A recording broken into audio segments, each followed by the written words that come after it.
At 0123 on April 26, 1986, the reactor of Power Block 4 of Chernobyl NPP is destroyed following a series of thermal explosions.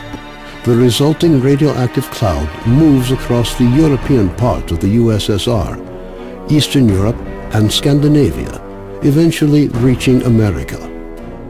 The consequences of the disaster are so serious that the government is forced to begin evacuating the residents of nearby towns and villages. A 30-kilometer exclusion zone is created to stop residents from returning to the contaminated area.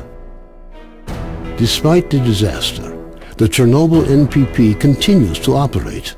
The existence of a power station, as well as the fact that the area is no longer inhabited, leads the Council of Ministers of the USSR to set up a network of secret laboratories in the exclusion zone.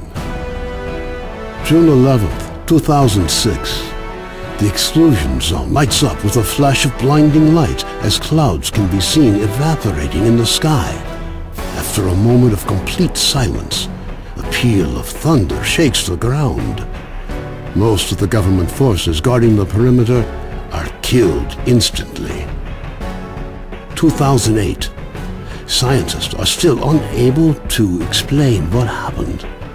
Rare expeditions into the zone usually end in tragedy, with survivors telling stories of mutated animals with incredible abilities roaming the area. According to various estimates, by 2010, the zone is home to between 100 and 300 unknown individuals. They call themselves stalkers and make their living by collecting anomalous formations known as artifacts, which they sell for considerable sums of money. 2011. Despite military cordons, the stalker phenomenon is growing in numbers.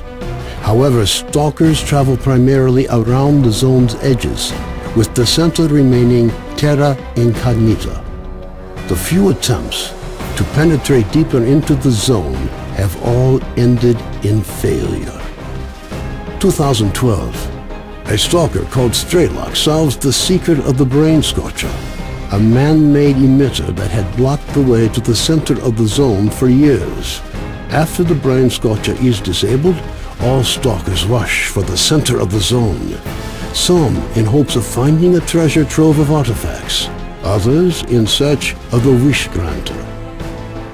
The government decides to launch a large-scale military operation. Operation Fairway, as it came to be known, involves using maps of anomaly fields to maneuver helicopters to the CNPP.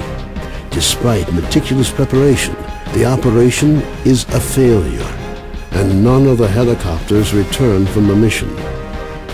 Major Degtyarev, a USS special agent, is sent into the zone to investigate the disappearance of the helicopters. Disguised as a stalker, equipped with a regular assault rifle, 2 weeks' worth of supplies, and a radio to communicate with HQ, the Major begins his journey towards the center of the zone.